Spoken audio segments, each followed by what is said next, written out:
We are Amelia and Grace. We're going to be talking about how to be the CEO of your rental portfolio. We're super excited for this webinar. It's something we're very passionate about as investors because we think a lot of investors fall in the trap of becoming mom and pop landlords, and that's not what we're trying to accomplish here. We talk about that a lot in the book, The Self-Managing Landlord. But I'm curious too, you want to put in the chat, are you currently a self-managing landlord or do you have a property management company? Let me know in the chat. We'd love to know who we're talking with. And also, if you have a property manager, do you love them? Do you hate them? Most people hate them. So we'd love to know in the chat. Okay, I see some And stuff. also say hello and where you're from so we know who we're talking to. And make sure when you chat to everybody. I see a lot of messages coming to hosts and panelists. Make sure you change it to everybody. Yes. But I see a lot of self-managers. That's awesome. We will go ahead and get started because, as Amelia said, we've got a lot that we're going to dive into. And I'm going to kick it off with a little bit of my story. Amelia's story is very similar. I just put my example because people always want to know, okay, how did you guys even figure out how to be CEOs of your business? And we started very similar. Basically, we're both small town Iowa girls. We'll give a better introduction in a few slides. But in just a couple of years ago, I was doing everything in my business. I was the contractor, the cleaner, the bookkeeper, the property manager, acquisitions, admin. I was everybody. And I know, Amelia, you were too. You can see here's me DIYing. We both were DIYers. And it was very chaotic. We scaled a lot. Amelia, how many did you buy in your first couple years? How many units? 26 units. And I was at 17 after the first 2 years. So on the outside looking in, it was like, oh my gosh, you acquired so much. But what was really happening was we figured out how to acquire and not how to run a business. And all of that culminated for me into a big fat bookkeeping mistake that cost me $8,500 and 45 cents. 85.10 and 45 cents. A lot of freaking money. Does anybody here feel like you have $8,500 to just pay to a bookkeeper? I don't. I don't want to pay that. And what this was my wake up call. So basically, I scaled, scaled, scaled. I didn't do any bookkeeping so that when it came time for tax time in 2021, I was a shit show. And I had so many different entities and bank accounts and just everything was super chaotic. And when I finally realized, oh my gosh, if I was better with my bookkeeping, I would have an easier tax return time. I'd probably have better tax strategy and make way more money. And then I'd also know what I'm actually making on my properties. So I went to find a bookkeeper, and after a few and an entire year of trying to catch my books up, my final bill, which I now know because I have fantastic bookkeeping, was $8,500 to catch this up. And that was when I was like, oh my gosh, this is a business. I never realized that. I never treated it like a business.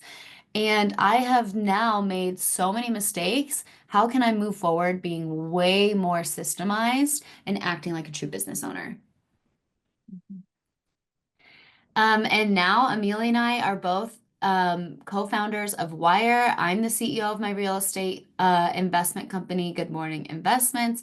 We're authors. We travel the US for retreats, for speaking, for conferences, and I really feel like I'm finally in control. But it was not always like that. So a little bit about my last 4 to 5 years in real estate. I have 13 midterm rentals. I've done about 15 flips, most of which have been long distance. And if I'm not working, you can find me hiking around Tucson, which is where I live now. And I love hosting our Women Invest in Real Estate retreats and just being outside. And I am the other founder of WIIRE. I live and invest in Des Moines, Iowa. I saw somebody from Ames, Iowa in the chat. So Thanks. love our Midwestern people. I've been investing since 2019, and I own a mixture of midterm, long-term, and a couple small but mighty short-term rentals. And I'm someone that always knew I would be self-employed, but didn't really know in what. So when I found real estate investing, I became obsessed and addicted very quickly. I loved the cash flow that was coming in every single month. Even though, much like Grace, I was very chaotic when I started out. I literally did everything in my business. And I'm sure I saw most people in the chat are self-managers. I'm sure you feel that way as well, especially if you're a DIY landlord and you're also the handyman and you're going to the property and doing all the work. But I have way too many hobbies to count, which is why I'm self-employed, because I gotta have time to live a life outside of a W-2. And like Grace, we co-authored The Self-Managing Landlord.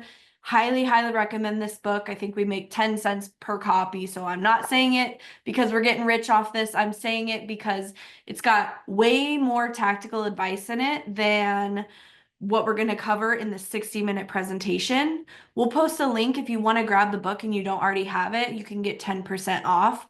We'll have our WIIRE team post that. But that's a little bit about me. And we also have Women Invest in Real Estate, also known as WIIRE. We help you become W-2 optional through real estate investing so you can create lifestyle design. We are all about investing in real estate as a means to an end, as a means to live a life of freedom.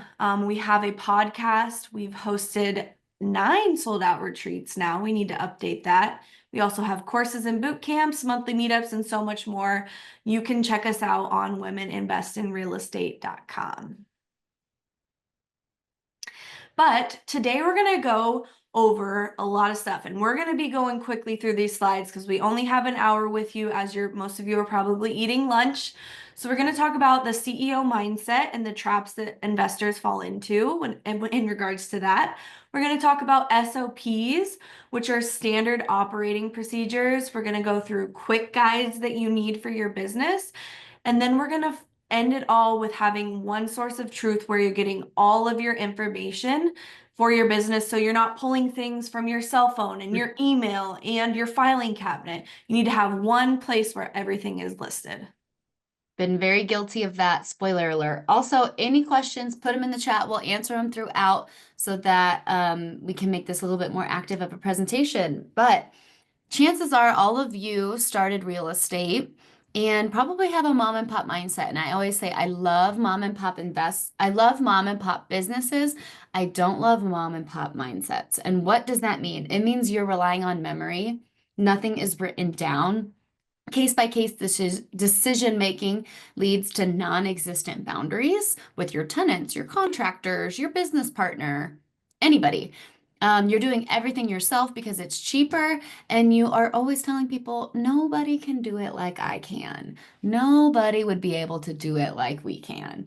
And Amelia and I have absolutely been there. We're 2 small town Iowa girls. We grew up with families where you did everything. You never paid anybody to do anything. You always did it yourself. So trying to transition into a CEO mindset was it was a lot of work for the both of us. I mean, I told you I had to have an $8,500 wake-up call until I was like, oh, I'm not a good bookkeeper. Interesting. But anyways, the CEO mindset is how we want you guys to think. It does not mean that you have 100 employees. It does not mean that you have a giant office building with a bunch of people working in it. In fact, what it really means is that you think about your business like a business. You are organized in a consistent manner. You have rules and policies, however small they might be, that eliminate your decision making. You delegate things. You're okay with building a team, even if it's just contractors. Maybe it's hiring out the cleaner, the handyman to elevate you into the CEO position. Because, spoiler alert, every single one of you in here is the CEO of your business, whether or not you know it or whether or not you act like it. And it also means that if you do want to grow your business, maybe you want to be a real estate investor full time, like Amelia and I are, you figure out what your zone of genius is, and you're laying the building blocks so that you can spend more time there, which allows you to make more money and grow your business. So this is the mindset that we want you to have, not the mom and pop mindset. And one of the first things that you can do to start thinking like a CEO in your business is having standard operating procedures. This is a real example of one of my SOPs. Basically, it's just a document that tells you how to do something. It makes you do something in the same manner, the same way every time. So you're not constantly making it up as you go, recreating the wheel over and over and over again. I'm curious in the chat, do you feel like you're kind of recreating the wheel every single thing that you do in your business, or that you um, don't have anything to go off of? Everything is floating around in your head and your whole business exists in your head? Because I've been there. Oh, Bridget says from Alaska says we have SOPs. She's a step ahead. I love it. Bridget, Um, where in Alaska are you? Just curious. We have a good friend that lives in Seward that we visited last September. 2 Septembers ago now. Anyways. you know, Clyde says, I don't have SOPs, but I have checklists. Heck yeah, that's awesome, Clyde. That is a great step. That's a great first step, and I'll show you, how you can maybe take a checklist and make an SOP. But basically, it's just going to prevent decision fatigue. I always say I have like 10 decisions in me and then I'm spent for the day. Like I cannot be constantly making decisions all day. It's so exhausting. It's also going to free up and automate your time, streamline your workflow. And then if you ever do want to delegate, it's going to be so easy to say, hey, go to this SOP and do this, this, and this. Um, for example, we have a bookkeeping arm in WIIRE, and we give every single bookkeeping client an SOP where they go and they fill things out so that we have one spot with all the information. It centralizes everything that's happening between us. And that way you're not looking through emails, through text messages, and you know that this is always up to date. And we'll talk a little bit more about what these highlighted things are in a bit. But if you are running a business, you should have an SOP. Even if you have one property, I always like the example of, let's say you find a great tenant who stays with you for a decade. And so you really don't ever have to do much. They pay their rent, they don't really ever ask for maintenance requests. And you're like, why the heck would I spend an hour writing an SOP? Like, I literally don't do anything. Well, the second they move out, after 10 years, do you think you're going to remember how to advertise your rental or where to list it? Or did you require an application fee? Did you check their credit score? Was there a background application? You can't quite remember. Or if you would have wrote it down the first time, even in just a checklist, you would have been able to refer back to that and gone, oh, I know exactly what I need to do here to get that unit filled ASAP so I can make more money, because vacancy will cost you a lot of money. And then these are going to make your policies. So, for example, when are tenants allowed to pay rent and where? If you're somebody who's accepting rent on Venmo, Zelle, cash, bank account, PayPal, it's kind of exhausting to keep track of who's paying what, where, and when. And also, another spoiler alert, an app like TurboTenant is going to be absolutely incredible for systemizing this. In my business and Amelia's, we only allow payment to the app and at the bank account. Nothing else. We are not going to bend over backwards and allow you to send a pigeon with your rent check in it. I see Bridget says, I use TurboTenant. It's easy breezy. Absolutely. TurboTenant is going to be one of those things that falls in with this presentation so well, because we totally believe in systemizing with a little bit of technology, even if you're not tech savvy, and it's absolutely going to be worth the bang for your buck. If you're starting an SOP, the best place to start is here and then add a little bit more detail. So what I do is I think about things in chronological order. Okay, so if I have a rental property, I gotta list it. Then I gotta get the deposit and they'll pay me rent. Then there might be maintenance and other issues. Then they'll either move out or it will result in eviction. Okay, so now I have my big, almost my chapters of my SOP, if you will. And then I can start to add a little bit more information and what I'm doing. Um, and then you can keep adding to that more and more information until you get this really pretty thing that tells you exactly what's going on.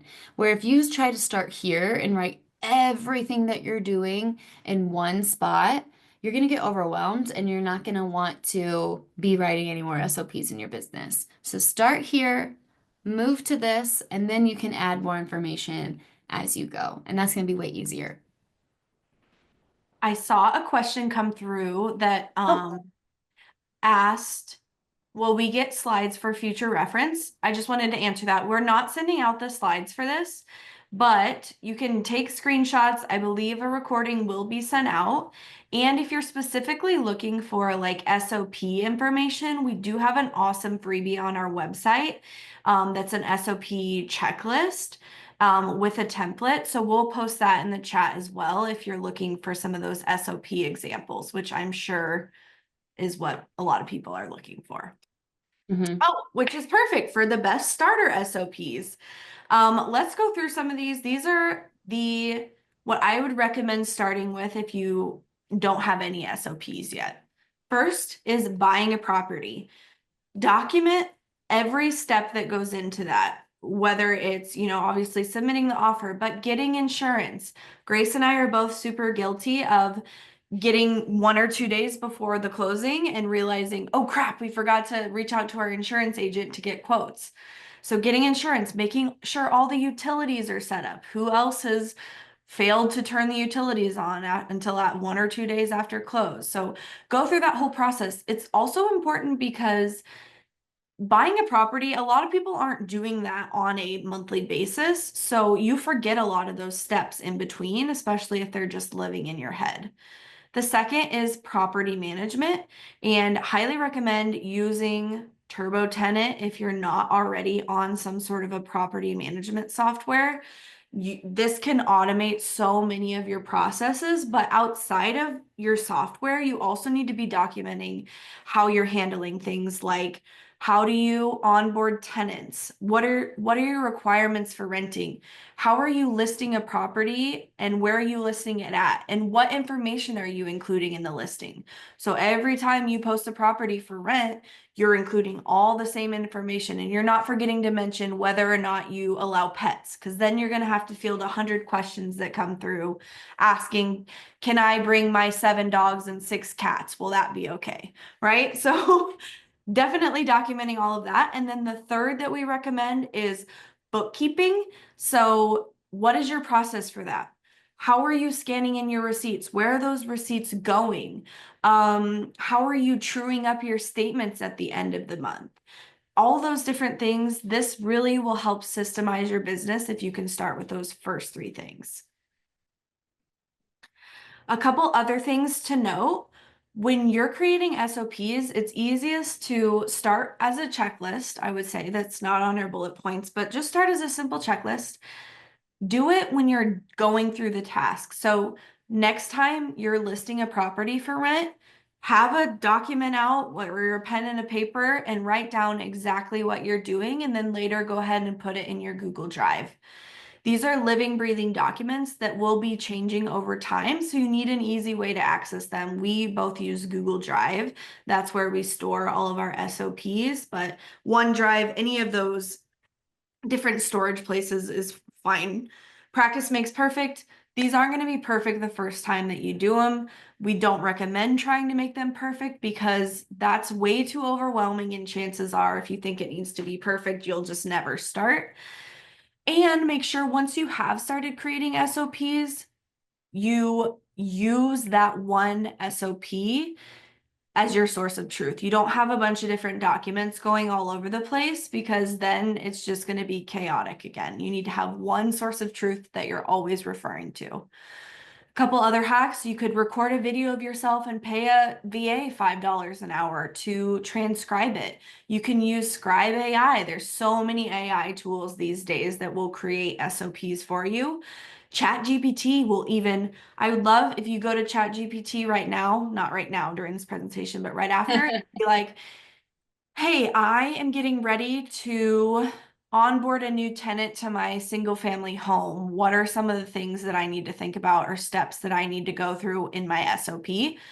It's going to pop out a 20 item checklist for you. It's so smooth.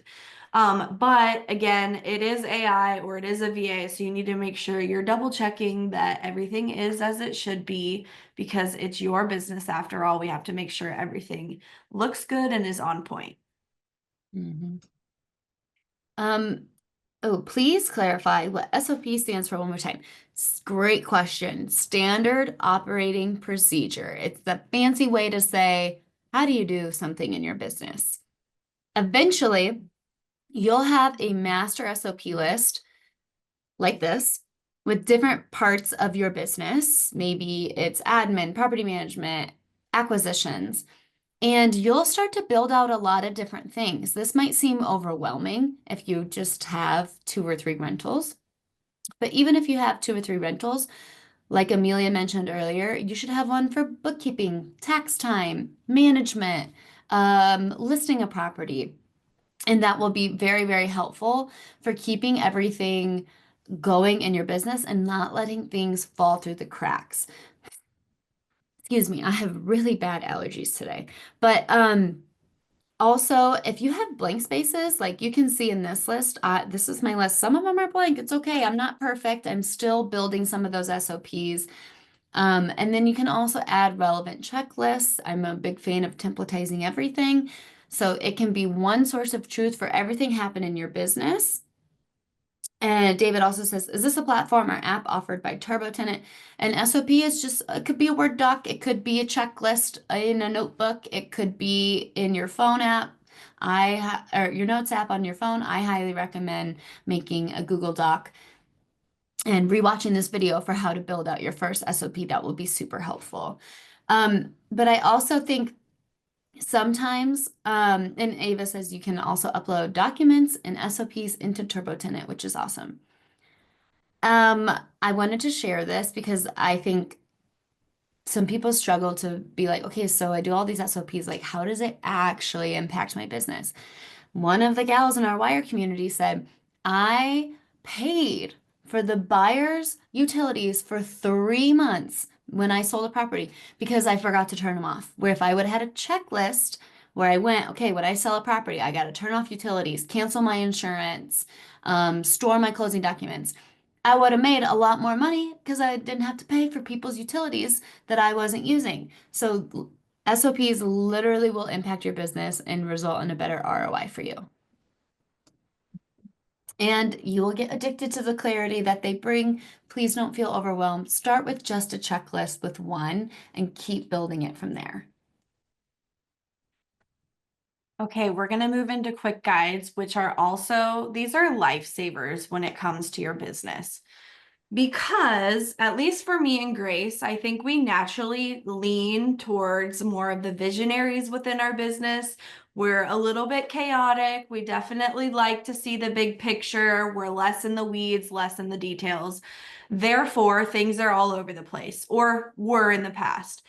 I was so guilty of using my email inbox as a filing system. Is anyone else guilty of that? So anytime I'd need to go and search for something, I would just never delete emails and just search for them in my inbox. Sticky notes. I'm still a little guilty of that. I do have sticky notes in a few places. Text messages, Word docs, your memory. Are you storing information in all these places? Well, the thing is, you shouldn't be. That's where quick guides come in. And quick guides are basically a concise document where you can store all of your information in one place so you're not running around like a chicken with your head cut off, trying to find that sticky note with a that also serves as a coffee coaster and has the ring around it when your tenant texts you and says, hey, I forgot my code to the door. What's my code to the door? And then you have to go and scramble and look for it. So that's where quick guides come in. We have an example here of all the different ways that you can use quick guides. This is for an MTR specifically, but it could go for any property. These are things like door codes, just what properties you even own, what the utility numbers are for the property, the amenities that are included, the furnishings that are included. All of those things can be organized in such a pretty little way. You can see that on our example here with the color coordinated drop down of who does the trash, who's responsible for water, what's the account number, so that it's easy to find anytime you need to access it. And we're huge on the one source of truth. I've said that multiple times, but that is what quick guides provide. They give you one source of truth for where your information is stored. They're up to date and accurate, and they're easy to access. This is And the insurance quick guide here. That's another huge one that you need. How many people know their insurance numbers or have them stored somewhere? I never used to, but now I have a quick guide for it. And when you get your renewal, you can very easily see, okay, what are like property rates? if I have another 3 bed, 2 bath that's in a similar area, or oh my gosh, is there a 200% increase from the renewal from last year? Because I can easily see that on a quick guide. That will save you money if you know that information and are able to negotiate because you know there was a drastic jump. Mhm. And your quick guides should be linked in your SOPs so they're super easy to find when you need them. So you can see from Grace's example here, she has that direct deposits go into her bank, and then she has a spreadsheet with her bank account information so that you can make sure, because a lot of us have different entities that have different bank accounts. So we need to be able to access that information quickly to make sure the rent's getting paid to the right account. So you need that stored somewhere where it's easy to access and eliminates guesswork. I Does also anyone have quick guides?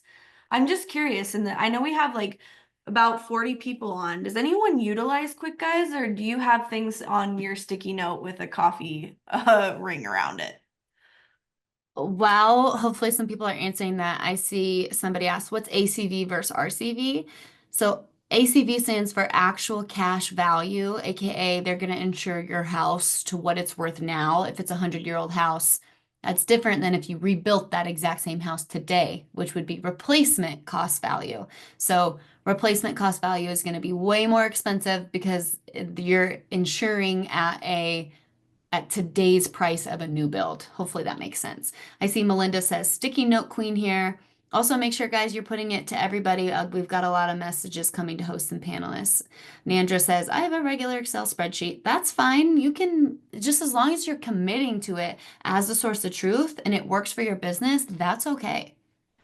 Yeah, Vania says, or Vania, sorry if I'm mispronouncing this.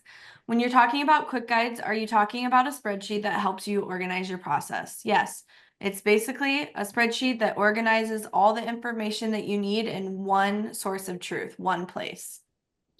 Terry says that they've got a Manila file folder for each property. I also want to say that I'm an Iowa State graduate from Ames, Iowa, so hello. But great, thank you for sharing. Denise also says spreadsheets, but not linked and consistent. And yes, a mess. That's okay. Go Clones is right. And you will just as long as you commit to it, it doesn't really matter what it looks like. Amelia and I are offering you what it could look like. But if you have a system, like Terry says, manila folders work, use that as long as it's what works for you and your business. But one thing that is really nice about using spreadsheets and quick guides in the way that we use it is you can start to link information back to different quick guides, which these quick guides are just a Google sheet. They're just a Google sheet, or it could be an Excel sheet. For example, if you start writing a bunch of SOPs and you start referencing your insurance agent, or maybe your cleaner, because that's somebody who might turn over more in your business, and then your cleaner changes, now you have to go back and find all the places you talked about your cleaner and change who it is. Whereas if instead you funnel it to one source of truth, your team list, and you put your bookkeeper, your insurance agent, your cleaner, that way when somebody changes, you just change it in one spot here. And that is how I want you guys to think about your business of always having one piece of truth. Everything funnels back to almost the source code. Amelia, shout out, you pronounced it correctly. Vania says, I have a spreadsheet, just started, not good at making it look pretty. If you don't care about it looking pretty, that's fine. I do care because I like to have, I'm a very visual person, so I want it to look pretty. Doesn't have to. If it works for you, it works for you. Yeah, we also cover this heavily in the WIIRE community membership. We open our doors again in March. We'd love to see any women investors in there. Sorry, we are women specific for that. So we'll drop a link there if you want to get on the wait list or check out everything that offers. Because we talk about this again in there. We do a whole week-long session on it. But if you're like, man, I just really don't have the time to figure out and make it look pretty, but you want it to, you can also look at like Fiverr, Fiverr, which is basically a marketplace for freelancers, where you could upload these files and be like, can you make this pretty for me? You can pay a VA that's likely overseas a really nominal amount, like probably less than $50 to do that for you. Thank you everybody for sharing and asking such good questions. Emma has a great question in the Q&A chat, which we'll get to at the end. Please keep talking in the chat. It's so much more fun when we have you guys to bounce off of and your thoughts and opinions and questions. So keep going. And then again, just make sure you chat everybody, not just hosts and panelists. But you have probably heard us say one source of truth 100 times already throughout this presentation, and it's a major theme that is a part of a CEO mindset. Just like TurboTenant can be your source of truth for who are your tenants, where are their leases, what are they paying, what are the active maintenance requests, because it does all of that and much, much more. You need to build out other little mini sources of truth in your business. For example, Amelia talked about how you and somebody said, I'm a sticky note queen. Who was that? Melinda said, sticky note queen here. And I have sticky notes too. It's okay, but I'm not relying on critical information to be on this sticky note. We have to get all the information that's inside of our heads about our business onto paper. And I don't want to be morbid, but if something were to happen to you, how would somebody be able to pick up your business and run it and make sure your tenants are taken care of? That's a really can be a really scary thought. And having something like TurboTenant that has all of that information in one spot, or a properties quick guide, or SOPs that tell you, oh, here's how I take care of my tenants, is going to be key in making sure that your portfolio is taken care of, no matter what happens. Grace loves to bring up the morbid. I know she always says, I don't want to be morbid here, but it's so true though, because how is think about your, whoever's going to take over your portfolio if something happens to you. What a mess they could be in if you don't have this information stored somewhere. So definitely something to think about. Yeah. And then again, if you don't have any of this organized or systemized, you're likely operating in a state of constantly scrambling, constantly being behind, constantly being reactive in everything that's happening in your business. Like when a tenant, you ignore this water drip in the ceiling because you're too busy, and then it results in you needing a whole darn new roof when it could have just been a patch if you'd taken care of it 2 months ago. Or you haven't been organizing any of your receipts or the closing statements for the properties that you've bought. So your tax returns are wrong because you forgot certain information. But basically, another example somebody was talking about the other day is they got all their stuff organized in quick guides. And so when they went in, actually, this happened to me last 2 weeks ago. I went to a new bank and I got onboarded as a client there in about 3 to 4 hours of emailing because I was able to email them everything they asked for in 5 minutes or less after they sent that email. Tax returns, everything that I owned, personal financial statement, everything because I had it organized. Whereas a couple years ago, it would have taken me weeks to try to get them that information. If you don't have a specific spot to organize your information, maybe it is a filing cabinet because that's how you roll. That's fine. We love Google Drive and I love color coding it, but screenshot this as a way to organize your Google Drive or your OneDrive or whatever it is. And that way you always know where things go. You can easily tell if something's missing. There's no confusion, and you can easily share some of these documents with maybe your bookkeeper, your CPA, your attorney, whoever might need it. And then I also have the same folders for every single property. I need all the closing documents. I want insurance. I need all the photos. That way, when a tenant of 5 years moves out, I have the photos to pre-list that property to make sure it's not vacant.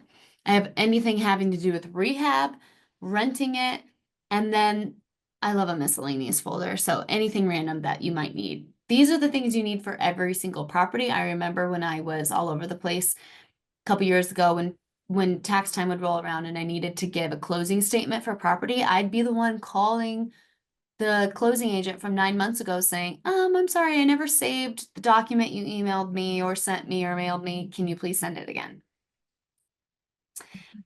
Also for tax time.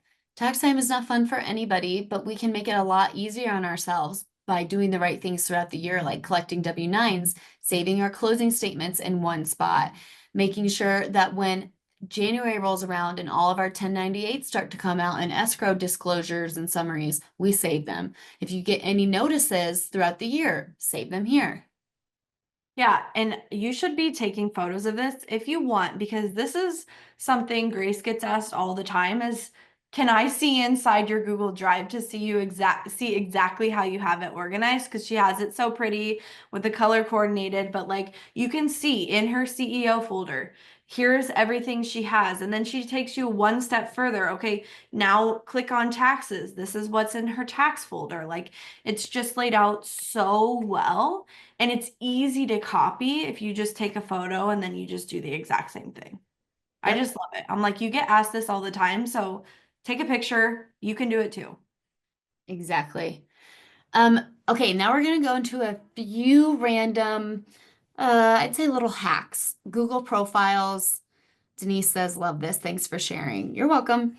Um, Google profiles is huge. If you don't have it, you probably have a personal email, a work email, and maybe you have a real estate email. Make a profile for each of those with the right bookmarks so that you know where everything is. You're not losing track of random links and random documents. I always bookmark all of my active projects so that I know I can get to them very easily because I'm probably in and out of those folders very frequently. You should also be bookmarking your current month's bookkeeping folder for receipts. I have two entities, so I have two different folders that drop stuff into, and every time I pay for something, it's a habit now where I drop it into that folder because it's bookmarked and it's really easy to find. Also, screenshot this. Gotta have Spotify bookmarked. I know. I'm like, I I have love to that listen to music Spotify makes constantly. It's honestly an issue. I don't like dead silence. Um, and then I also bookmarked like the overall drive that I have, and GMI is just the name of my business, if anybody is wondering. Another thing you could templatize is email templates. What are the same emails you're sending out over and over again maybe you're sending out welcome emails to tenants, although you shouldn't be doing that if you're using TurboTenant, because you should definitely use TurboTenant separately and maintain a boundary between your personal space, your email, your phone number, and the app TurboTenant.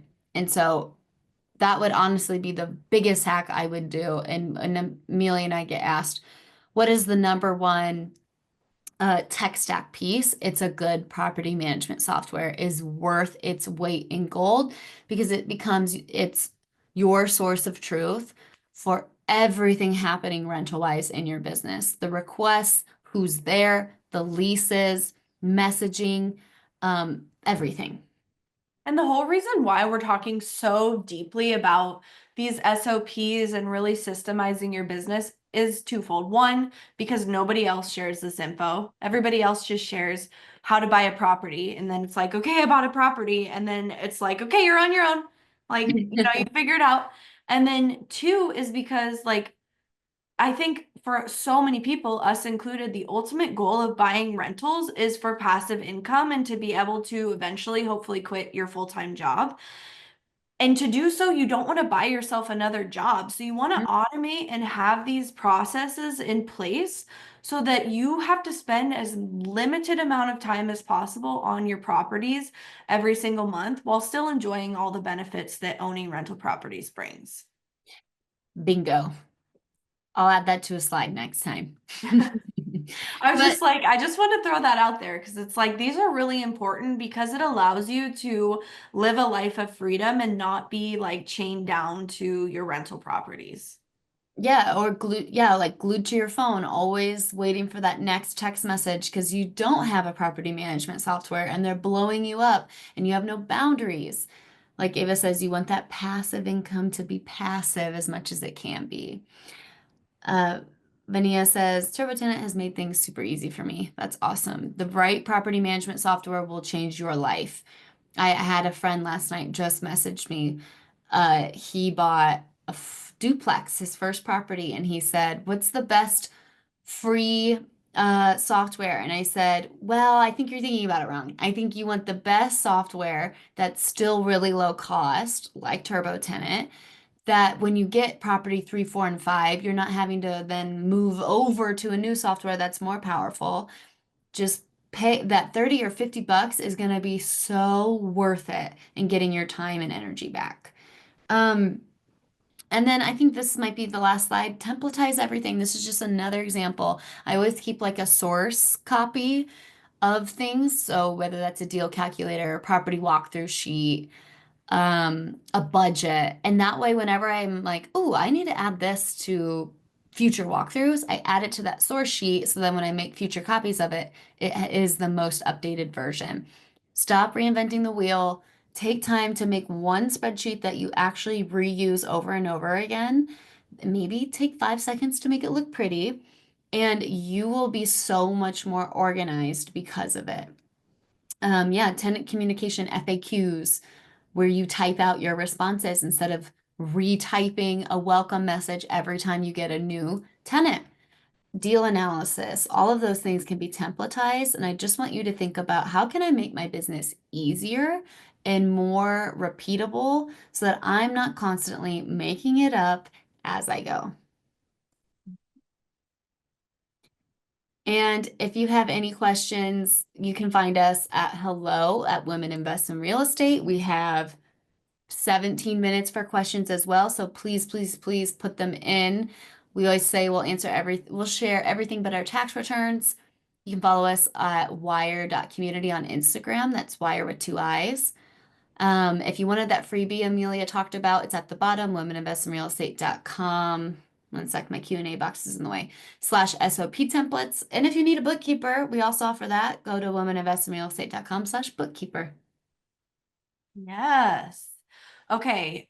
We have a really good question in the Q&A box from Emma. Thank you for your patience, Emma. You asked this towards the beginning of the webinar. She says, I've recently started the journey of making my primary residence into a midterm rental. 2 questions. One, is there a property management software that you can do tenant background checks and screening, rent collection, and maintenance requests? Yes. TurboTenant does all of that. Highly recommend it. There's no midterm rental specific software, but we use our property management softwares for our midterm rentals and our long-term rentals. They function one and the same. So yes, absolutely. And then 2 is I'm using my personal credit card to furnish it and tracking my purchases in a spreadsheet. Is that the best way to bookkeep? Eventually, I know I'll have to open a checking account, but for payments, is a separate business credit card really recommended? Grace, you want to take that one? Yeah, you should be able to get a credit card and a checking account for free. So I would do that. It's going to make your life way easier. And that way, if you don't want to pay for a bookkeeper, you at least know it's separate and can see whatever's in that business banking account is truly what your business has in cash. But as soon as you get to like 3, 4 properties, really recommend hiring an actual bookkeeper, or using QuickBooks is great. But Emma, it's going to be way easier to separate things now with one property than if you wait till 5 and now you have to change 50 different auto pays. You got to go to TurboTenant to change the banking accounts that it's connected to. You got to go change all of your bill pays. Just do it now. Keep it separate, and it's going to be way easier for you. Yes, I would say if like bare bones you don't want to do that, get a separate credit card to where you're just charging everything on that credit card. Even if you're still paying it out of your bank account, that's fine, but you just need to like for me, it's like, oh, what was that West Elm charge for again on my personal card? Was that a furnishing or was that for that new bedspread that I bought for myself? Like little things like that, if it's on your personal card, can just get kind of fuzzy. So just get its own card and probably just set up a separate bank account too while you're at it. I'll also jump in here real quick and say that TurboTenant does have accounting software that's built for rental property investors. And if you have that separate credit card, it can automatically book those transactions if they're reoccurring. And it identifies all of the real estate specific deductions as well that are associated with those transactions. Really awesome software. I'll send the link in the chat as well. Great point. I've never really used the accounting features in any property management softwares or TurboTenant, and it would be such a good thing to start using when you have a couple of properties to help you understand all the expenses that are going out. And it's a part, if you're already paying for TurboTenant, you get it. Use it. There are so many features in TurboTenant or other property management softwares that can really change your business. And probably most users only use like a quarter or a third of the actual features. So if you pay for it, go mess around in there, go use it, get your bang for your buck, and it will really, really help you be more organized, know more about your business, and keep that boundary that Amelia and I are really big about, where you know that your tenants are messaging you on TurboTenant, not calling your personal cell phone at 8 a.m. in the morning on a Saturday. And that's where rent is going, and it's just going to be a lot easier.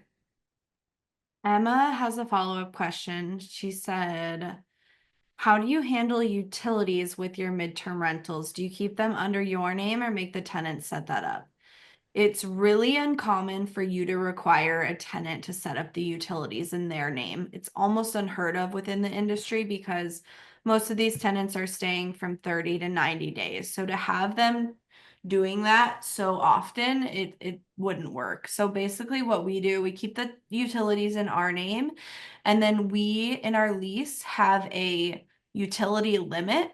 That's the average usage for the property. And if they go over that average usage, we bill them after the fact through the property management portal. And this should not be a surprise to them. This should be in their lease and should be explained to them when they sign the lease. So you're not going to be like, oh, gotcha. Like you didn't realize you were going to have to pay over the amount that we set in the lease. Like you should be very upfront about that. But that is very common and is a great way to protect yourself as an MTR landlord, because utilities can really eat into your profits if you have someone that has the heat cranked up or the AC cranked up over many months.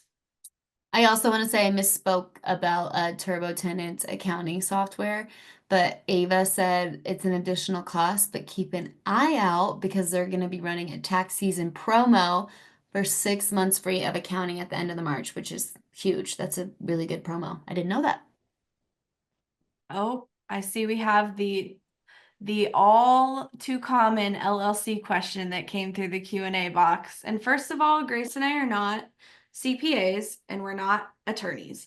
So the question is, if you're using an LLC, do you make a separate LLC for each property? Grace, you want to take that one? Yeah. Unfortunately, it depends. For Amelia and I, it doesn't make sense because our property values are maybe $100,000 for a single family, maybe $150,000 for a single family. And you have to upkeep and pay for each LLC. And if you're hiring a bookkeeper, that's another LLC, another bank account that you have to pay to reconcile every month. It's a lot to keep track of. That means you have to have another credit card if you truly want to get the benefits of asset protection and treating everything as separate businesses in its own LLC. That being said, if you have a $3 million property, if you have three $3 million properties, I'd probably put those all three in their own LLC because that's a lot of money. And so if somebody sues one LLC for one property, you want those to be separate and get that asset protection. So there's no right answer. Definitely talk to an attorney, even though every attorney is going to give you a different answer too. Every CPA is going to give you a different answer. But you have to weigh what will allow you to sleep at night? What kind of risk are you okay with? For me, I'm okay to have 10, 15 rental properties in one LLC. I'll max it out and start a new LLC if I have an 8 unit that's worth a little bit more, so that has its own LLC. But if you really look at what you actually have to do to upkeep that LLC and in terms of costs and paperwork, and you have to have meetings every month, you have to do your biannual reporting. That's a lot of work to hope, and if you have 15 properties, that's a lot of work times 15.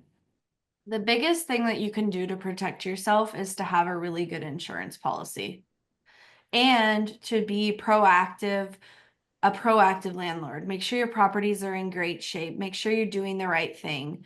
You know, things like that. And I see Clyde says Illinois offers a series LLC. I'll say one last thing about LLCs. I'm dating a tax attorney, and there's a lot of attorneys out there who will tell you you need all these fancy LLCs and all these crazy things because they're getting paid to create those things for you. So they're going to want to, and it's really easy for work for them to do. And they're going to have the paralegal do it anyways. And it's going to take them 30 minutes and they're going to bill you thousands of dollars for it. So just keep that in mind. Have a great insurance policy. And once you get to a certain threshold, yeah, it might make sense for you to start diversifying and having different LLCs. And then one more thing about protecting yourself, keep your money separate. That's the biggest thing too, so that they can't pierce the corporate veil. So That's what I was trying to say earlier. Pierce the corporate veil. Pierce the corporate veil, and I was brain farting. Sorry. and you still can't say it. So I can't say it.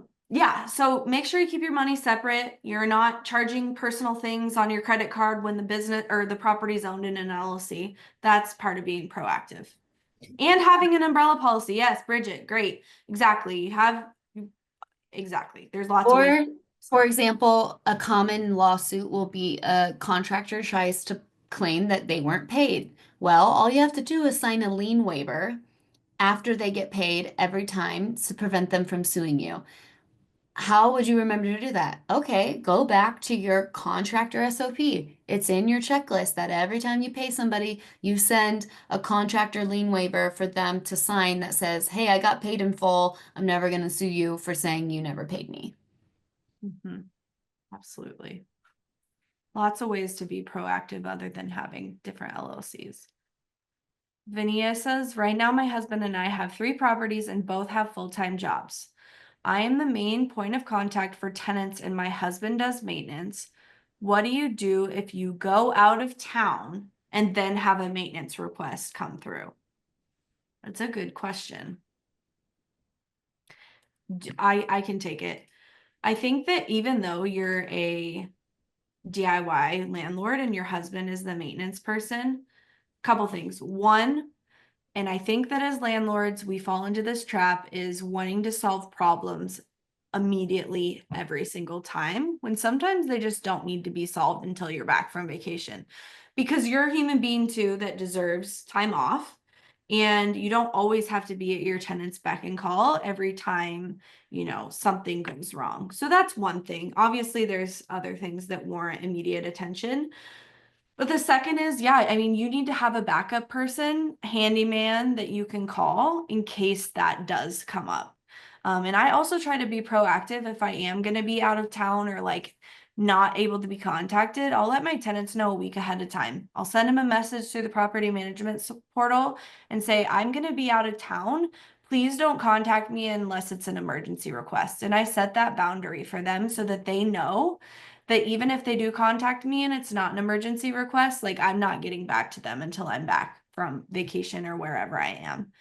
And you can join Facebook groups, make connections, just have somebody on backup that you can rely on in case something does come up.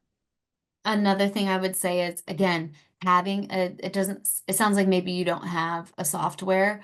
Having TurboTenant as that intermediary between your personal life and the tenant is going to be huge. For example, if your tenant lived in a 100-unit complex, they would not expect a response at 9 a.m. on a Saturday because they would know everybody in the office is gone. It is not some person who's going to be on call 24/7. You can also create that type of boundary if you have a property management software. If you don't and you're trying to create that boundary over text, that's probably not going to happen. So what you can do on a Saturday when you get a message that says the window's not shutting, you can wait till Monday and say, hi, I just got into the office and I saw this message. Thank you. We'll get it taken care of, whatever. As a reminder, off our business hours are Monday through Friday, 9 to 5 p.m. If you ever have an emergency, here's the number. You do need to have an emergency number because if there's a flood on Saturday at 9 a.m., you are going to care. You do want to know that. But just reinforcing that I cannot reply to you instantly over everything. Bridget says we have a contractor friend who covers our vacations and we cover their vacations. I love that. That's such a cute little tip. And that's the other thing. I know we only have a couple minutes left, but Grace was mentioned the flood, so this is important, is like empowering and showing your tenants how when something crazy like a pipe burst or, something happens, where are the emergency shutoffs in the property? They should absolutely know, and when you're doing a move-in walkthrough, you should be showing them where the electrical panel breaker is if they need to, shut that off, or where the water shutoff is for the whole property. They need to know those things so that they can take care of things in the immediate, like for the immediate time being before you can get a plumber there or whatever. So, and then have a little quick guide sheet for them that has all that information on it they can stick on their fridge or whatever. Any other questions? If not, I'll expand on that even more. It goes back to when they first move in, being a proactive landlord and using your SOPs. Do a practice maintenance request on TurboTenant. Have them send a practice message on TurboTenant. Show them the shutoffs. Go through the lease and show them what their late fees are and what happens if they don't pay rent. So like Amelia said, there are no gotcha moments. Yes. And one last thing I'll leave you with is next week, Grace and I are hosting a networking extravaganza. If you are a woman in real estate and you feel alone or you want to make other great connections, we would love to see you. It's on March 5th at 7 p.m. Central. We'll drop the link for you to sign up. It's going to be a ton of fun. You'll be in small groups with other women investors where you can talk shop about real estate, and we'd love to see you there. It's virtual. Yes, I wish it could be in person. Sorry, Alyssa, I see you asked if in person. It is virtual. I live in Des Moines, Grace lives in Tucson, so wish we could be together, but we can't. Cool. Awesome. Thank you so much, Amelia and Grace. That was such awesome advice about so many things that we preach about at TurboTenant, about keeping track of your records, making sure you have standard operating procedures, and just keeping organized so you can reference important information at any time. So thank you so much for your time today, and really lucky to have you guys. I am going to drop a link to our forum if you want to keep the conversation going. Maybe drop in some ways that you're organizing your rental business today, or other ways that you plan to organize your business after this webinar, or favorite things that you might have learned. I will drop that link now. Feel free to head over there. And yeah, thank you guys so much. I really appreciate it. I will be sending out the recording of this webinar probably by end of day tomorrow. We'll have information on how to reach both Amelia and Grace, and also information about TurboTenant for those of you who are curious. And yeah, thank you so much for everyone who attended.